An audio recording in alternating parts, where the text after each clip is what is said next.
पिछले वीडियो में हमने डिस्कस किया था कि वक्फ अमेंडमेंट एक्ट 2025 में क्या कुछ लिखा है, क्या कंट्रोवर्सी है, किन किन चीज़ों पे अमेंडमेंट्स किए गए हैं, ये अमेंडमेंट्स प्रॉब्लमेटिक क्यों हैं और इन अमेंडमेंट्स को किन किन बेसिस पे चैलेंज किया गया है। आइए अब डिस्कस करते हैं और ये जानने की समझने की कोशिश करते हैं कि इस वक्फ अमेंडमेंट एक्ट का लॉजिक क्या है, ये कहाँ से आता है और क्या इसको और जो डेवलपमेंट्स हुए हैं उनसे किसी तरीके से जोड़ा जा सकता है। देखिए, वक्फ अमेंडमेंट एक्ट 2025 में सबसे इम्पॉर्टेंट कंट्रीब्यूशन जो है वो जुडिशियल डिसीजंस में से अगर कहा जाए तो प्रिवी काउंसिल का 1940 का डिसीजन है। प्रिवी काउंसिल जो कि आज़ादी से पहले सुप्रीम कोर्ट का काम करती थी और वो इंडिया में बेस्ड नहीं थी।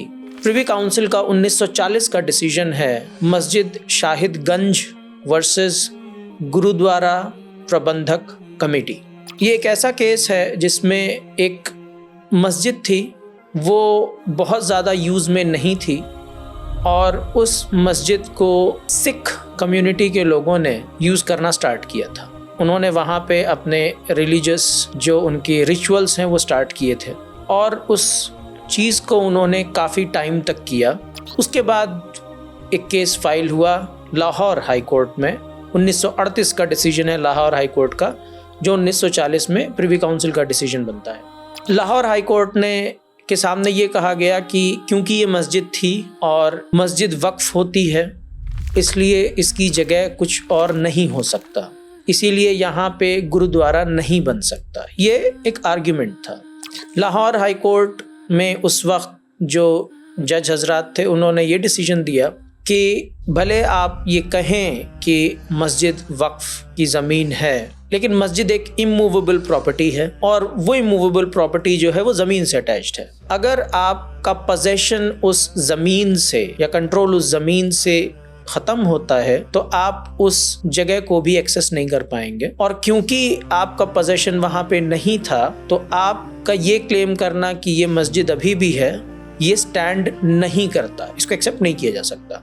प्रिवी काउंसिल ने अपने डिसीजन में बहुत इंटरेस्टिंग बात बोली और वो ये बोला कि लिमिटेशन एक्ट जो है, जो ये कहता है कि अगर किसी चीज़ को कुछ सालों तक कोई अपने कंट्रोल में रखे तो वो उसकी हो जाती है। लिमिटेशन एक्ट को आप ये नहीं कह सकते कि वो रिलीजियस प्रॉपर्टी पे अप्लाई नहीं होता। कहने का मकसद ये है कि अगर कोई मस्जिद या कोई रिलीजियस प्लेस काफ़ी सालों तक यूज़ में नहीं आता है तो उस पे आपका क्लेम ख़त्म हो जाएगा और लिमिटेशन एक्ट वहाँ पे अप्लाई होगा। ये मस्जिद शाहिदगंज का केस है 1940 प्रिवी काउंसिल। दूसरा केस जो बहुत इम्पोर्टेंट केस इसमें है, और मैं वो चीज़ें हाईलाइट कर रहा हूँ जो आम तौर पे लोगों को नहीं मालूम, क्योंकि ज़्यादातर लोगों को ये लगता है कि जितने भी चेंजेस हैं वो पार्लियामेंट के लेजिस्लेशन के थ्रू आए हैं। ज़्यादातर लोगों को यही लगता है, हालांकि बहुत सारे चेंजेस जो हैं वो जुडिशरी के डिसीजन से भी आए हैं। इसमें बहुत रोल, अच्छा खासा रोल जुडिशरी के खुद के डिसीजंस का है। इसमें दूसरा जो एलिमेंट है वो है मशहूर और इम्पॉर्टेंट केस है, वो 1994 का इस्माइल फारूकी जजमेंट है, सुप्रीम कोर्ट का जजमेंट। ये जजमेंट बाबरी मस्जिद अयोध्या डिस्प्यूट से रिलेटेड जजमेंट है और इस जजमेंट को अगर आप कायदे से पढ़ेंगे तो ये समझ में आएगा कि ये जजमेंट काफ़ी हद तक उस वक्त की जो हिंदुस्तान में पॉलिटिक्स थी उससे मुतासिर हुआ था।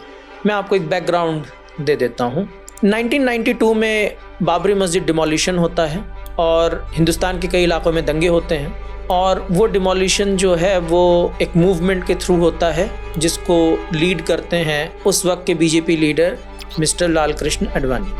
इसमें एक इंटरेस्टिंग चीज़ जो है जो समझने की है वो ये है कि मिस्टर आडवाणी का एक इंटरव्यू है करण थापर के साथ, 92 या 93 का होगा। उसमें करण थापर ने उनसे पूछा है कि आपका आर्ग्यूमेंट क्या है, आप क्या चाहते हैं। मिस्टर आडवाणी ने ये कहा है कि देखिए बहुत सिंपल सी बात है I have always said that just as Hindu sentiment is related to the place, Muslim sentiment is related to the structure, and therefore a proper solution would be to relocate that structure. So the temple has to be built in the place of. At the place. ये एक argument mister Advani का था जो उस interview में है, इस पे मैंने लिखा भी है। इंटरेस्टिंग बात यह है कि इसी लॉजिक को इस्माइल फारूकी जजमेंट में अप्लाई किया जाता है 1994 में, और इस्माइल फारूकी जजमेंट में कोर्ट ये कहती है, मस्जिद दो बहुत इम्पॉर्टेंट बात कहती है कोर्ट। पहले तो ये कहती है कि मस्जिद जो है वो प्लेस ऑफ पब्लिक एक्सेस है, पब्लिक स्पेस है, वो वहाँ पे आया जा सकता है। दूसरी चीज़ जो कहती है वो ज़्यादा इम्पॉर्टेंट है कि मस्जिद फंडामेंटल नहीं है वर्शिप के लिए। हालांकि मुसलमान मस्जिद में नमाज़ पढ़ते हैं, लेकिन मुसलमान कहीं भी नमाज़ पढ़ सकते हैं, क्योंकि इस्लाम हर इजाज़त देता है, वो कहीं भी नमाज़ पढ़ सकते हैं। और अगर वो कहीं भी नमाज़ पढ़ सकते हैं तो मस्जिद में नमाज़ पढ़ना फंडामेंटल नहीं है। इस पूरे ऑब्जर्वेशन से क्या होता है, दो चीज़ें होती हैं इससे। एक तो ये होता है कि मस्जिद जो है वो एक सेक्युलर स्पेस बन जाता है क्योंकि वो पब्लिक स्पेस है, और दूसरा वो एक नॉन एसेंशियल स्पेस बन जाता है कि जिसको रहना ना रहना कोई ज़रूरी नहीं है। ये इस्माइल फारूकी जजमेंट है। अब आप आइए अयोध्या जजमेंट, अयोध्या राम जन्मभूमि बाबरी मस्जिद जजमेंट 2019 का जो जजमेंट है सुप्रीम कोर्ट का। इस जजमेंट में सुप्रीम कोर्ट दो बहुत अहम चीज़ कहती है। एक तो वो ये कहती है कि ये ज़मीन मुसलमानों की है या Babri mosque belongs to Muslims, या ये स्ट्रक्चर बिलोंग्स टू मुस्लिम्स, और मोर पर्टिकुलरली ये प्लेस बिलोंग्स टू मुस्लिम्स। इसको आप इसलिए इस्टेब्लिश नहीं कर सकते क्योंकि para number 783 of the judgment और 786 ऑफ द जजमेंट, ये दो पैराज हैं 783 एंड 786, जिसमें सुप्रीम कोर्ट ये कहती है कि मुसलमान कोई भी ऐसी डीड शो नहीं कर सके जिससे ये इस्टेब्लिश किया जा सके कि इस ज़मीन को उनको दिया गया था या फिर इस ज़मीन को ट्रांसफ़र किया गया था मस्जिद के बनाने के लिए, पहली चीज़। दूसरी चीज़, फॉर मोर देन 300 ईयर्स, 300 साल से ज़्यादा वक्त तक ये इस्टेब्लिश नहीं हुआ था कि ये ज़मीन मुसलमानों के पोजेशन में थी, क्योंकि बाबरी मस्जिद जो है वो 1528 या 1529 में बनी है। और तीसरी चीज़ सुप्रीम कोर्ट ने ये कहा कि ये भी इस्टेब्लिश नहीं हो सका कि यहाँ पे मुसलमान मुसलसल नमाज पढ़ रहे थे।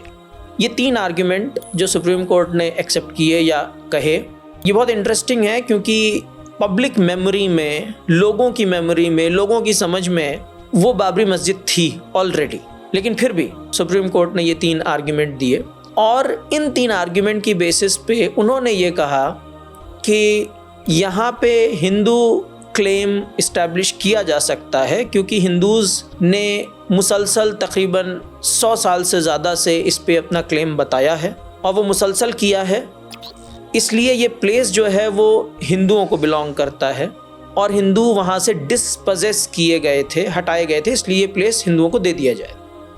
और क्योंकि बाबरी डिमोलिशन से मुसलमानों को डिस्पोजेस किया गया मॉस्क के स्ट्रक्चर से, मॉस्क का जो स्ट्रक्चर था जिसको डिमोलिश किया गया 1992 में, उसके ज़रिए मुसलमानों को डिस्पोजेस किया गया, इसके लिए मुसलमानों को एक स्ट्रक्चर की जगह देनी चाहिए। इसीलिए सुप्रीम कोर्ट ने कहा था कि भाई गवर्नमेंट जो है वो ज़मीन दे मुसलमानों को मस्जिद बनाने की। तो ये उसका लॉजिक था, जहाँ पे प्लेस जो है वो हिंदुओं को दिया गया था और स्ट्रक्चर जो है वो मुसलमानों को दिया गया था। इस चीज़ पे भी मैं और लोगों के साथ लिख चुका हूँ already. I am just repeating some of these things, but क्यों ये चीज़ें कहनी पड़ रही हैं, वो इसकी वजह ये है कि वक्फ एक्ट जो है, वक्फ अमेंडमेंट एक्ट जो है, वो इन्हीं लॉजिक पे काम करता है। पहली बात, वक्फ बाय यूज़र का लॉजिक ये है कि आप डॉक्यूमेंटेशन दिखाइए, क्योंकि आपके पास डॉक्यूमेंटेशन नहीं है, रजिस्ट्रेशन नहीं है, नोटिफिकेशन नहीं है, आप इस जगह को इस्टेब्लिश अपने कंट्रोल में नहीं कर सकते। आप ये नहीं कह सकते ये वक्फ है। ये एग्जैक्टली वही लॉजिक है जो बाबरी मस्जिद राम जन्मभूमि वाले डिस्प्यूट में कहा गया, क्योंकि मुसलमानों के पास कोई डीड नहीं है। ठीक है, एक चीज़। दूसरी चीज़ ये कि मस्जिद जो है वो पब्लिक प्लेस है, वहाँ पे पब्लिक एक्सेस होना चाहिए। इसी लॉजिक को सितंबर 2024 का कर्नाटका हाई कोर्ट का जजमेंट है, आर कीर्तन वर्सेस स्टेट ऑफ कर्नाटका, जहाँ पे एक इंसिडेंट था जहाँ पे लोगों ने मॉस्क के अंदर लोग एंटर हुए और वहाँ पे उन्होंने जय श्री राम के नारे लगाए। ये केस कर्नाटका हाई कोर्ट गया। कर्नाटका हाई कोर्ट में जजमेंट ये आया कि ये कोई प्रॉब्लमेटिक चीज़ नहीं है, क्योंकि mosque is a public place और chanting Jai Shri Ram in a public place is not a crime. इसको desecration of a religious space या प्रॉपर्टी नहीं कहा जा सकता। ये वही लॉजिक है जो इस्माइल फारूकी का लॉजिक है, जो एक्सटेंड किया गया था, और यही लॉजिक है जो कि वक्फ अमेंडमेंट एक्ट में है, जहाँ पे पार्लियामेंट जो है वो वक्फ बोर्ड को पब्लिकली ओपन करता है, जहाँ पे मुस्लिम्स और नॉन मुस्लिम्स दोनों रह सकते हैं। नॉन मुस्लिम्स को एंट्री दी जाती है। यही वो लॉजिक है जिसकी बेसिस पे the amendment act of 2025 allow करता है स्टेट इंटरवेंशन को, क्योंकि वक्फ पब्लिक इंस्टीट्यूशन है। तो ये लॉजिक जो मॉस्क पे लगाया गया था वो एक्चुअली सुपर इम्पोज किया जाता है और रिलीजियस प्रॉपर्टीज़ पे, जिसमें वक्फ आता है। तीसरी चीज़ जिसको मैंने लिखने की कोशिश की है, जिसको अयोध्या लॉजिक हमने कहा है, कि स्ट्रक्चर और प्लेस अलग अलग चीज़ें होती हैं। जो चीज़ जहाँ पे है वहाँ उस जगह को उस स्ट्रक्चर से अलग देखा जा सकता है, जैसे कि बाबरी मस्जिद और राम जन्मभूमि केस में हुआ, जहाँ पे आपने ये कहा कि the place belongs to Hindus and the structure belongs to the Muslims, है ना। इसी तरह का लॉजिक जो है वो वक्फ बाई यूज़र में भी अप्लाई होता है, कि डिफ़ॉल्ट रूल जो है वो ये है कि the place belongs to the state. अगर आपके पास डॉक्यूमेंटेशन नहीं है तो, है ना, भले आपका स्ट्रक्चर हो but the place belongs to the state. बल्कि ये लॉजिक और आगे जाता है, जहाँ पे वक्फ अमेंडमेंट एक्ट ही कहता है कि अगर हम किसी प्रॉपर्टी को नेशनल मॉन्यूमेंट या आर्कियोलॉजिकल साइट के फॉर्म में आइडेंटिफाई करते हैं under the 1958 act and under a notification made under 1958 act, अगर हम उसमें आइडेंटिफाई करते हैं तो वो वक्फ प्रॉपर्टी नहीं रहती। ये आर्ग्यूमेंट वहाँ भी चलता है। तो भले वो स्ट्रक्चर आपका रहा हो, भले वो स्ट्रक्चर रिलीजियस स्ट्रक्चर हो, लेकिन क्योंकि उस पर स्टेट का कंट्रोल है या फिर वो ऑलरेडी नोटिफाइड है एज आर्कियोलॉजिकल साइट या मॉन्यूमेंट, अब उस पर आप वक्फ क्लेम नहीं कर सकते। तो ये कुछ ऐसी चीज़ें हैं जो समझना ज़रूरी है। पिछले वीडियो में हमने देखा कि ये पार्लियामेंट के थ्रू चेंजेस कैसे आए। इस वीडियो में हमने अभी तक ये कोशिश की समझने की कि जुडिशरी के थ्रू ये चेंजेस कैसे आए हैं। जुडिशरी का जो इनिशियल ऑर्डर है, जो अभी कुछ दिन पहले सुप्रीम कोर्ट ने दिया है इस अमेंडमेंट एक्ट के सिलसिले में, बहुत अप्रिशिएबल है। We should all appreciate it. और पुराने जो जजमेंट्स हैं जो कोर्ट ने दिए हैं, इसका मतलब ये नहीं है कि कोर्ट्स पे आप भरोसा ना करें।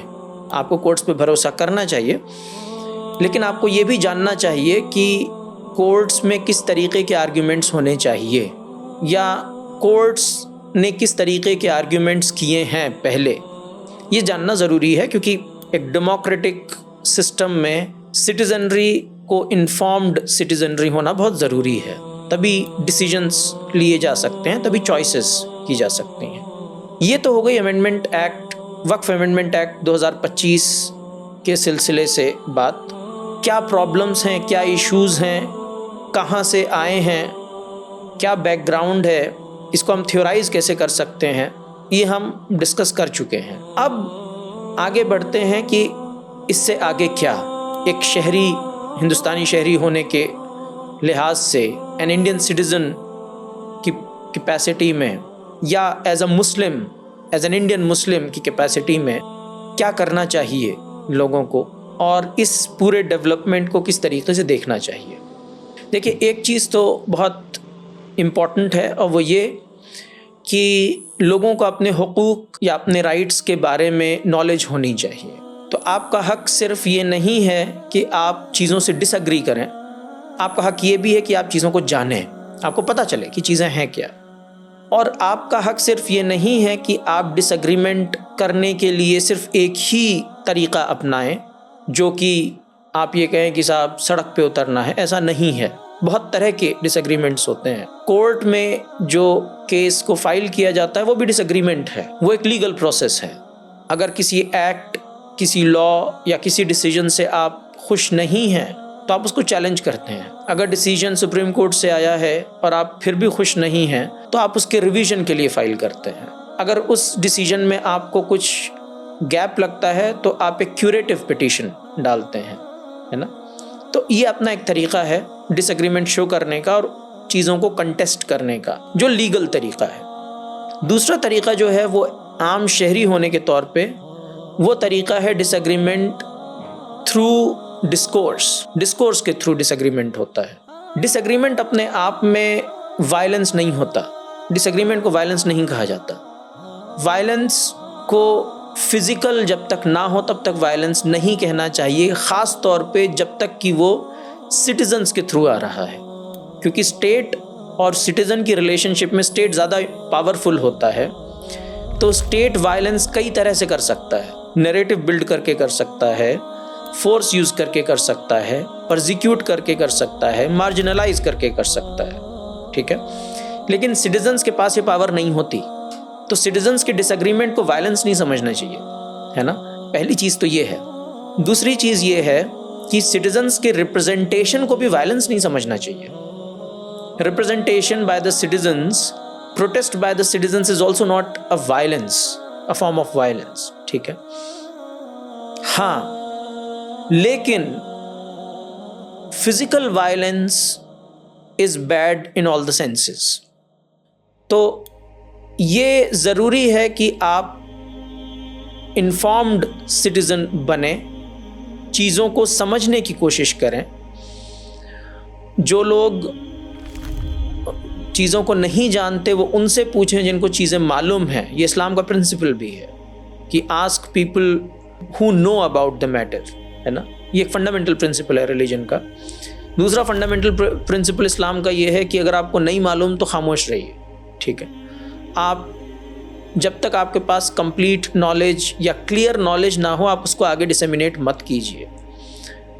ज़रूरी ये है कि आप जो कम्युनिटी के लीडर्स हैं उनकी बातों को समझें, भले आप उनको अग्री करें या ना करें, ये आपकी पर्सनल चॉइस हो सकती है, but you can not deny the fact that they are leading the community और they are taking up a position. कोई एक पोजीशन ले रहे हैं, आप ये कह सकते हैं कि साहब ये पोजीशन सही नहीं ले पा रहे, या ये ठीक लीडर नहीं है, या कम्युनिटी को रिप्रेजेंट नहीं कर पा रहे हैं। ये आर्ग्यूमेंट हो सकता है, लेकिन आप ये आर्ग्यूमेंट कभी नहीं कर सकते कि इनकी बात को सुनना नहीं चाहिए, है ना। इनकी बातों को सुनना आपको पड़ेगा। तो इस बात को समझने की कोशिश करें कि आखिर लोग क्या स्टैंड ले रहे हैं। अगर कोई कहता है कि हमको प्रोटेस्ट करेंगे हम, तो किन ग्राउंड्स पे वो प्रोटेस्ट करना चाहता है, किन बाउंड्रीज के अंदर रह के वो प्रोटेस्ट करना चाहता है। अगर कोई कहता है कि हमको प्रोटेस्ट नहीं करना चाहिए तो हमको मालूम होना चाहिए कि वो क्यों प्रोटेस्ट करने को मना कर रहा है। अगर कोई ये कहता है कि हम कोर्ट में जा रहे हैं और कोर्ट के फैसले को मानेंगे, तो आपको ये समझना चाहिए कि वैसा क्यों कह रहा है। भले आप डिसएग्री करें कि हम इस लाइन ऑफ थॉट से डिसएग्री करते हैं। तो ये बहुत ज़रूरी है कि करेक्ट नॉलेज हो आपके पास। ये बहुत ज़रूरी है कि आप अगर पढ़े लिखे हैं, अगर समझ सकते हैं, तो अमेंडमेंट एक्ट को पढ़ने की कोशिश कीजिए। आपके आसपास लोग होंगे, उनसे इंगेज कीजिए, समझने की कोशिश कीजिए। रेमेडीज़ के फॉर्म में रजिस्ट्रेशन ज़रूरी है प्रॉपर्टीज़ का, क्योंकि आप इस बात को इंश्योर नहीं कर सकते कि कल की डेट में ये पूरा का पूरा एक्ट ही अनकॉन्स्टिट्यूशनल डिक्लेयर हो जाएगा। कोई ज़रूरी नहीं है। कोशिश करें कि जो आपके लीडर्स हैं, लोकल लीडर्स हैं, उनसे अच्छे रिलेशंस बनाएं, उनसे इंगेज हों। जो आपके रिप्रेजेंटेटिव्स हैं आपकी कंस्टिट्यूएंसी के, चाहे मेंबर ऑफ असेंबली हों या मेंबर ऑफ पार्लियामेंट हों, उनसे इंगेज करें, उनसे बातों को समझें, उनको अपनी बातें समझाने की कोशिश करें। अपने डिस्ट्रिक्ट लेवल पे डिस्ट्रिक्ट मजिस्ट्रेट वगैरह से बात करने की कोशिश करें। कम्युनिटी लीडर से इंगेज करने की कोशिश करें। जो लोग पढ़े लिखे हैं उनसे इंगेज करने की कोशिश करें और समझने की कोशिश करें कि आखिर ये बड़े लेवल पे ये क्या इमेज डेवलप हो रही है, क्या पिक्चर डेवलप हो रही है, और उस हिसाब से इन्फॉर्म्ड डिसीजन लें। तो आई थिंक ये बहुत ज़रूरी है कि हम वक्फ अमेंडमेंट एक्ट को इस कॉन्टेक्स्ट में देखें कि पार्लियामेंट का क्या रोल है, जुडिशरी का क्या रोल है, हम क्या एक्सपेक्ट करते हैं, जुडिशरी में क्या आर्ग्यूमेंट्स हो रहे हैं सुप्रीम कोर्ट के सामने, कोर्ट क्या कहना चाहती है, कोर्ट क्या कह रही है, हमारे लीडरान क्या कह रहे हैं, कम्युनिटी क्या एक्सपेक्ट करती है, हमारी वक्फ की प्रॉपर्टीज़ को हम सेफगार्ड कैसे कर सकते हैं।